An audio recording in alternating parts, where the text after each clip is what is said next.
Juste après son discours hier, professeur Alpha Condé a animé avec le président du Parlement un point de presse. Nous vous proposons les deux extraits de leurs interventions. Suivez. Bonjour à vous tous. Je tiens à nouveau à remercier le président Alpha Condé de sa présence aujourd'hui au Parlement européen à Strasbourg. Après avoir reçu le président de la Commission de l'Union africaine, Moussa Faki, et le président de la Côte d'Ivoire, M. Ouattara, nous recevons un troisième leader africain en un an. Il s'agit d'un message politique très fort. L'Afrique est une priorité pour le Parlement européen. L'Europe et l'Afrique ont de nombreux défis communs, mais aussi beaucoup d'opportunités à saisir ensemble. Nous avons eu avec le président Condé une discussion très intéressante sur de nombreux sujets, le développement économique et la création d'emplois, l'éducation et les nouvelles générations, le paix et la sécurité, la lutte contre le terrorisme, la lutte contre le changement climatique, le flux migratoire. Je tiens à féliciter Monsieur le Président Condé pour le remarquable travail accompli sous sa présidence, aussi bien de la Guinée que de l'Union africaine. Grâce à lui, la Guinée est sortie la tête haute de la pire crise sanitaire du monde moderne, comme je l'ai dit, et en plénière. Et il ne faut pas oublier que cette crise qui s'est ensuite propagée dans de nombreux pays de l'Afrique de l'Ouest et qui aujourd'hui a fait surface en République démocratique du Congo a été terrible d'un point de vue économique mais aussi et surtout humain.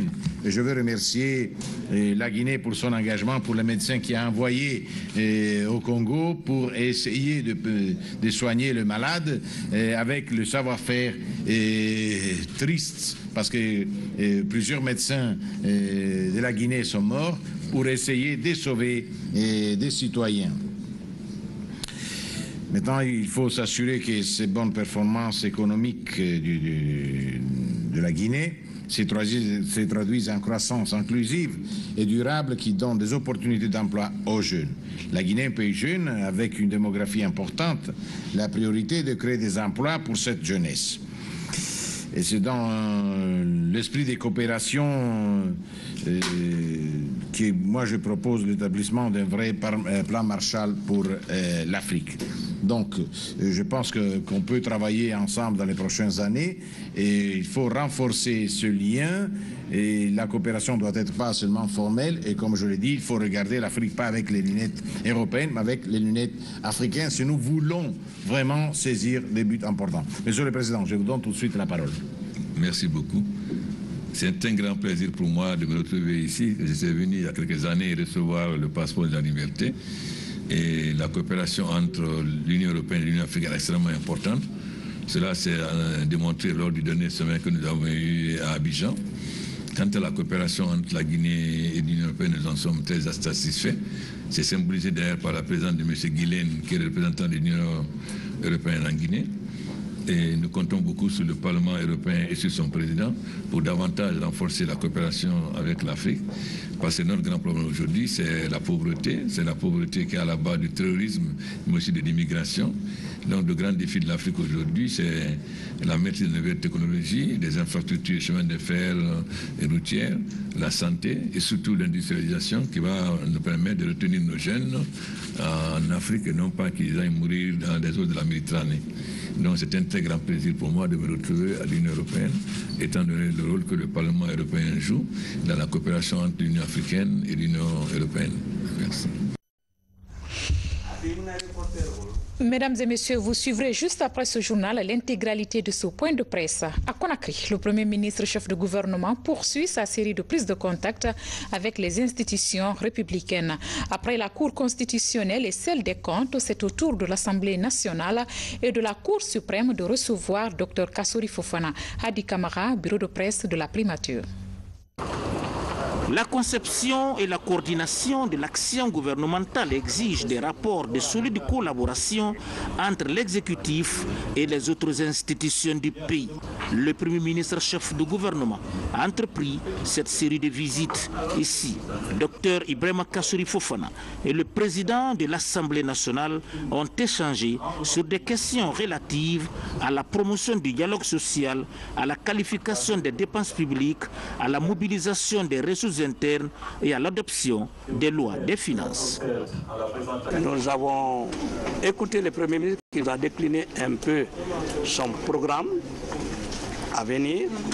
Nous nous sommes engagés, j'ai engagé, n'est-ce pas, l'Assemblée nationale en demandant aux collègues qui étaient présents ici, les membres du bureau, c'est des commissions permanentes, à faire en sorte qu'on puisse l'accompagner. C'est un Premier ministre qui a des idées claires. Il veut faire en sorte qu'on dialogue de manière très positive, avec toutes les tendances politiques, ethniques, je ne sais quoi encore, confondues, afin qu'on ait un dialogue sincère pour la paix et la stabilité de ce pays. Du pouvoir législatif, nous voici chez les détenteurs du pouvoir judiciaire. La Cour suprême, organe juridictionnel et consultatif le plus élevé de l'ordre administratif judiciaire de la République de Guinée. Ici, les spécialistes de droit sont revenus amplement sur l'interférence dans l'exécution des décisions de justice, la formation des magistrats et certains dysfonctionnements dans le secteur. De son côté, Dr Ibrahima Kassouri Fofana a insisté sur l'amélioration du climat des affaires en Guinée pour que notre pays soit une destination prisée en matière d'investissement. Nous venons d'apprendre beaucoup de choses. C'est plus qu'une visite de courtoisie, ça a été une visite de travail pour essayer d'asseoir les bases d'une collaboration plus solide entre l'exécutif et le gouvernement que j'ai l'honneur de conduire. Parce que nous travaillons à l'idée de consolider la paix dans ce pays, de créer les conditions d'une démocratie apaisée, ce qui suppose l'interaction ou la synergie des institutions républicaines pour concourir à cet objectif, celui de construire l'état de droit en Guinée. Cette démarche du Premier ministre Dr Ibrahima Kassouri Fofana vient confirmer et renforcer l'indépendance des pouvoirs exécutifs, législatifs et judiciaires. Et tout est mis en œuvre pour que nos différentes institutions travaillent ensemble afin d'atteindre les objectifs de croissance et de développement de la Guinée. D'une institution à une autre, au Conseil économique et social, c'est la fin de la première session ordinaire de l'Assemblée plénière. Durant les travaux, les conseillers ont planché sur plusieurs thèmes, dont la récurrente crise sociale en Guinée. Et là, Yaya Silla. Le plan national de développement économique et social pour les années 2016-2020 planifie actuellement le développement de la Guinée. Il bénéficie du soutien des partenaires techniques et financiers du pays. Le Conseil économique et social s'est largement penché sur la mise en œuvre du PNDES au cours de sa première session ordinaire de l'année. À l'analyse du document, j'avoue que c'est un document bien préparé. Ça, il faut le reconnaître, c'est un document très bien préparé. Nous avons vu tous les actes qui ont accompagné ce document. Et nous avons seulement recommandé, en plus des avis favorables que nous avons demandés, nous avons recommandé à ce que le Conseil soit saisi conformément à la loi, c'est-à-dire a priori que nous avons saisi d'abord donner notre avis avant l'adoption. Les crises sociales récurrentes dans le pays, l'incivisme sont perçus comme des menaces au PNDS. Le plan devra accélérer la croissance et favoriser la création d'emplois à travers le secteur privé. Le thème le plus important était quelle solution pour les crises récurrentes, crises sociales récurrentes. Et là, nous avons besoin d'une éducation civique et une éducation citoyenne. Beaucoup de crises éclatent parce que les comportements citoyens sont mis de côté et l'on pense qu'il ne faudrait pas respecter la loi. Alors que quand on sort du respect de la loi, on entre dans le cadre de la pagaille, du désordre. Et généralement, c'est ce qui entraîne les conflits et des conflits graves. Par ailleurs, la présidente du Conseil économique et social s'est réjouie de la nomination d'un conseiller à un poste ministériel. Le Conseil économique et social exprime toute sa gratitude au chef de l'État et au Premier ministre, chef du gouvernement, pour cette marque de confiance placé à notre institution. Félicite M. Lansana Komara pour cette promotion et appelle le nouveau gouvernement à travailler en équipe et dans la cohésion pour préserver notre bien commun, la Guinée. Le Conseil économique et social de Guinée bénéficie de l'expérience du Conseil économique, social et environnemental de France. Une délégation de cette institution séjourne en ce moment en Guinée. Dans le même chapitre, la culture au civisme est devenue un combat quotidien pour plusieurs structures de la place. C'est le cas de la société civile. Elle vient de lancer une campagne dénommée Ramadan et civisme. L'action interpelle les citoyens à observer un comportement civique et faire des actes de solidarité en ce mois de pénitence. Reportage signé Fatoumata Diallo. Ils ont choisi la rue pour faire passer leur message. Sur des banderoles, on peut lire « L'argent c'est bien, solidarité entre Guinéens est mieux ». À l'initiative des acteurs de la société civile, ils attendent des citoyens une manifestation de solidarité autour des plus démunis et un changement de comportement du musulman durant ce mois de Ramadan. Certains s'approprient les messages. Un bon truc pour les musulmans. Et le mois là, on doit se respecter. Étant donné que le mois saint qu'on est en train de suivre comme ça, la prière est là, comme dit l'autre fois notre imam, qu'il faut aller à la mosquée pour prier.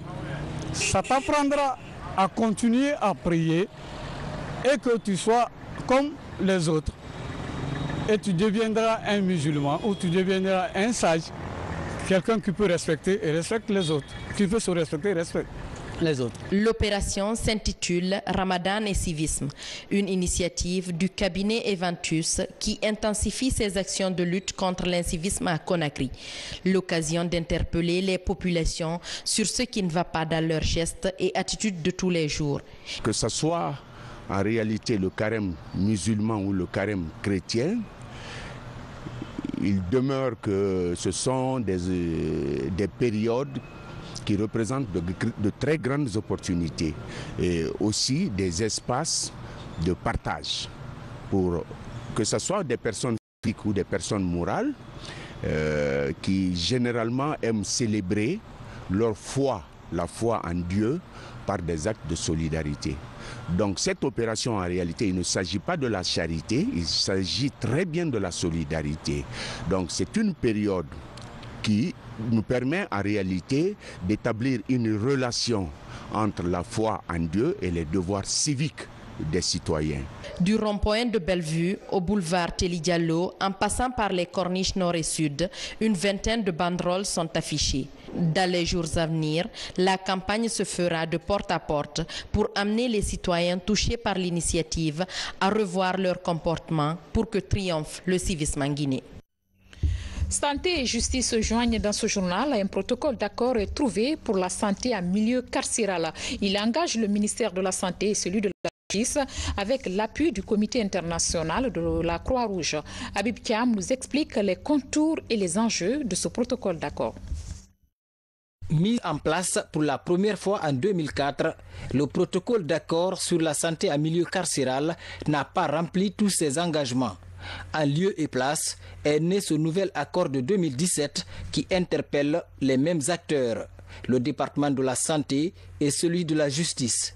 C'est un devoir que le ministère de la Santé doit s'engager dans la mise en œuvre de ce protocole d'accord qui vient d'être fait entre le ministère de la Justice et le ministère de la Santé pour amener de bonnes conditions dans les maisons pénitentiaires. Le protocole d'accord nous permettra justement de faciliter l'accès à la santé. Vous savez, le ministère de la Justice fait le travail au niveau des infirmeries que nous installons de plus en plus dans toutes les prisons de Guinée pour que les gens soient soignés. Mais ce sont des soins de base. Cet ancien colocataire de la maison d'arrêt est aujourd'hui l'un des grands défenseurs de la nouvelle politique de solidarité carcérale. Depuis ma libération, si vous le constatez, je suis en train de me battre, accompagner la Direction nationale de l'administration pénitentiaire dans l'élaboration de ce protocole. J'ai une note d'espoir qu'au-delà de la vulgarisation, les moyens nécessaires vont être mis à la disposition du comité de suivi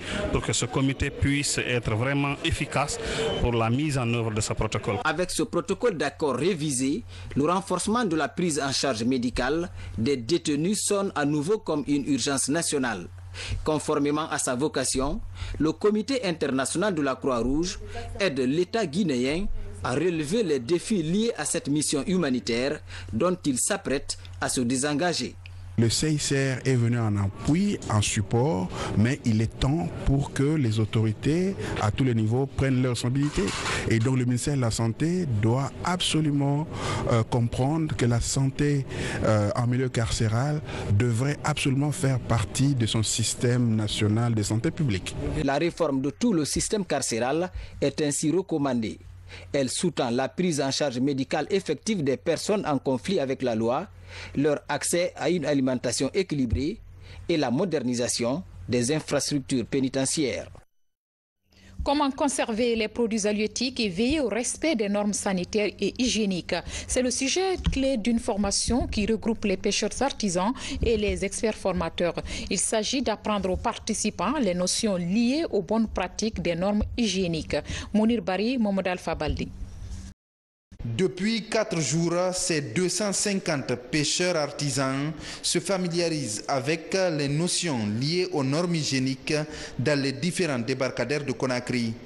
La plupart d'entre eux pratiquent le métier sans les équipements adéquats. Il s'agit de travailler avec les pêcheurs, de mettre certains outils à leur disposition, notamment en ce qui concerne le domaine hygiénique et sanitaire. On est très ravis d'assister à cette formation. Ce qu'ils cherchent à nous faire comprendre, c'est l'hygiène. Parce que le produit qu'on pêche, c'est ça qu'on mange. Maintenant, s'il n'y a pas d'hygiène qui accompagne ce qu'on pêche, ça va nous créer beaucoup de problèmes, surtout au niveau de nos débarcadères. On a su beaucoup de formations cette fois-ci pour le problème de l'hygiène, le glaçage du poisson au niveau de la mer jusqu'à terre. Après l'étape du port, des tenues et autres équipements, ces pêcheurs artisans venus des débarcadères procèdent aux opérations de manipulation et de commercialisation des produits halieutiques. Les aspects hygiéniques, on a parlé au niveau du personnel. Les personnes se trouvant dans les débarcadères, surtout les pêcheurs. Donc ils doivent être propres. Ils doivent porter les gants avant de toucher le poisson, ainsi que les bottes. Donc ça, c'est dans le cadre hygiénique. Maintenant, on a parlé encore, ils ont dit au niveau des usines, comment les travailleurs doivent se comporter, comment ils doivent faire leur production. Ils doivent être toujours propres. Au terme de cette formation théorique et pratique, les femmes fumeuses de poissons, marieuses et autres acteurs intervenant dans la filière entendent s'investir pleinement pour mettre à la disposition des consommateurs des produits halieutiques de qualité. Comme annoncé hier, les nouveaux membres du gouvernement sont connus. À présent, l'heure est à la passation de service. Le coup d'envoi est donné au ministère des Finances et du Budget. La passation de service s'est déroulée dans une cérémonie commune organisée dans la salle de conférence du département des Finances. Boubacar Ba, Alassane Dioguban. C'est dans une salle pleine à craquer que s'est tenue la cérémonie de passation entre les ministres des Finances et du Budget entrant et sortant. Une cérémonie rehaussée par la présence du ministre d'État, conseiller spécial du chef de l'État, plusieurs membres du gouvernement, députés et autres hauts fonctionnaires de l'administration et du secteur privé. Le secrétaire général du gouvernement qui a présidé la cérémonie a loué les efforts des ministres sortants et encouragé les entrants à faire peau neuve. Ismaël Djoubaté atteste mesurer l'ampleur de la tâche qui lui est confiée avant de prendre l'engagement de mériter cette confiance. Je ferai de la lutte contre la corruption mon bâton de pèlerin.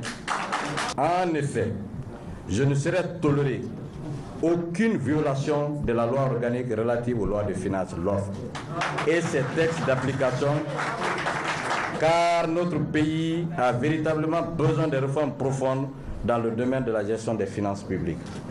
Dans un langage franc et direct, le nouveau ministre des Finances a invité les Guinéens à une réflexion sur les grands défis auxquels nous sommes confrontés au regard de la forte demande des populations au moment où les prix des matières premières se dégradent. Nous devons faire preuve d'innovation, mais en plus, nous devons envisager de lever des fonds en recourant à d'autres mécanismes, en exploitant mieux le marché des capitaux pour financer le développement de la Guinée, en recourant à l'épargne des Guinéens, aux emprunts nationaux, en mettant à contribution le secteur privé national et international.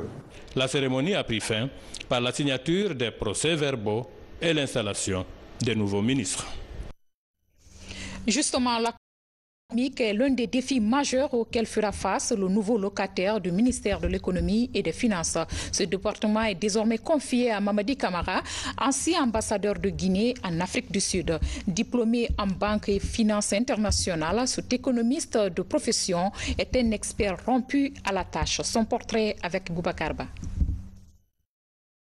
Après ses brillantes études coraniques et préuniversitaires à Conakry, Mamadi Camara décroche son baccalauréat avec mention au Collège moderne de Donka en 1966. Il est admis à l'université Gamal Abdel Nasser de Conakry. Quelques années plus tard, il bénéficie d'une bourse d'études à Milan en Italie où il décroche son diplôme en banque et finance internationale à l'Institut Finafrica en 1974. Mamadi Camara rentre au pays et se met à la disposition du jeune État guinéen. Quelques années plus tard, il est nommé directeur du centre de formation de la Banque centrale, puis conseiller spécial du gouverneur de l'institution. À partir de 1996, cet économiste principal est nommé coordinateur du CEPEC, une cellule d'études et de politique économique basée à Harare au Zimbabwe, puis consultant du PNUD en 2000 sur l'économie guinéenne. Entre 2002 et 2006, il est chargé des opérations de l'unité de privatisation au département des finances. À partir de 2006 jusqu'en 2008, il est consultant à la GTZ, entendez coopération allemande, et à l'ONU-SIDA au Cameroun puis au Togo, avant de procéder à l'évaluation des opérations de la Banque africaine de développement dans 12 pays d'Afrique. Pétri d'expérience en matière de finances publiques, le numéro 1 du département de l'économie et des finances a participé à plusieurs conférences internationales et aux assemblées annuelles du Fonds monétaire, du groupe de la BAD et des fonds arabes. Mieux, entre 2003 et 2018, il a écrit et publié 3 ouvrages. Il parle et écrit couramment français, anglais et italien et donne plusieurs cours en économie-finance à l'université Gamal Abdel Nasser de Conakry. À partir de 2013, il est nommé ambassadeur de Guinée à Pretoria en Afrique du Sud par le président de la République. C'est un autre banquier de formation qui occupe le tout nouveau ministère des investissements et du partenariat public-privé. Gabriel Curtis est l'ancien directeur général de l'APIP, une structure qu'il a su redynamiser et valoriser. Son parcours avec Maïmouna Bella Diallo. Gabriel Curtis est titulaire d'un master en relations internationales, option finance internationale de la Columbia University à New York. Il est rentré au Bercail en février 2014 avant d'occuper le poste de directeur général de l'agence de promotion d'investissement privé, APIP. En octobre de la même année, il est porté à la tête du secrétariat permanent du Conseil présidentiel des investissements privés et des partenariats publics-privés, CEPI-PPP. La création d'un ministère lui permet de poursuivre ses actions sur un secteur clé du développement du pays. Toujours gratifiant d'être appelé à de si hautes fonctions. À 44 ans, cet expert en banque et finance a le carnet d'adresses et l'énergie d'attirer plus d'investissements dans le pays et soutenir le partenariat public-privé. Il y a plusieurs défis pour ce nouveau ministère. D'abord, c'est de s'assurer qu'il y a un climat des affaires qui est le plus propice aux investissements. C'est de nous assurer qu'il y ait des investissements structurants qui se fassent. C'est de nous assurer aussi qu'on ne fasse pas que des gros investissements, mais qu'on s'intéresse aussi aux petits investissements dans nos régions et à l'intérieur du pays. Et c'est aussi de pouvoir faire des partenariats publics-privés intelligents. Marié et père de 3 enfants, le nouveau ministre de l'Investissement et du Partenariat public-privé allie courage et compétences. Il pilote en ce moment l'exposition universelle 2020 qui aura lieu à Dubaï et coordonne la conception et la mise en œuvre du plan directeur de Kaloum et des îles de Los dans la perspective du Grand Conakry, Vision 2040. Autre nouveauté dans la nomenclature gouvernementale, le ministère d'État des Affaires présidentielles et ministère de la Défense nationale. Il est dirigé par le ministre d'État, Dr Mohamed Diané, qui s'engage à poursuivre les réformes du secteur de la sécurité. Par ailleurs, il exprime sa gratitude au chef des armées, le professeur Alpha Condé. Commandant Mohamed Kassé est correspondant de la presse militaire. À peine revenu de mission de l'étranger, le ministre d'État chargé des affaires présidentielles, ministre de la Défense nationale, a repris service ce matin. Entouré de ses proches collaborateurs, Dr Mohamed Diané a exprimé toute sa gratitude au chef des armées, professeur Alpha Condé, pour cette confiance renouvelée.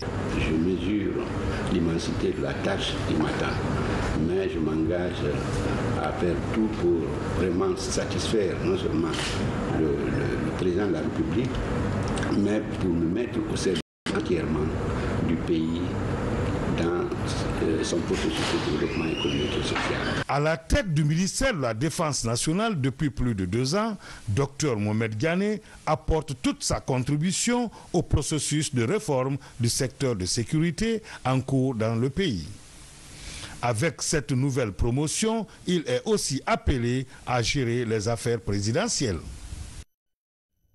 Et cette brève qui vient de nous parvenir au ministère de l'Information et de la Communication, Amara Sompare a pris fonction ce soir. Il remplace Rachid Ngaï qui a passé 2 ans à la tête de ce département. Le ministre entrant a annoncé de nouvelles réformes dans le secteur. Il a surtout promis l'accélération du processus de migration de l'analogique vers le numérique pour les médias de service public.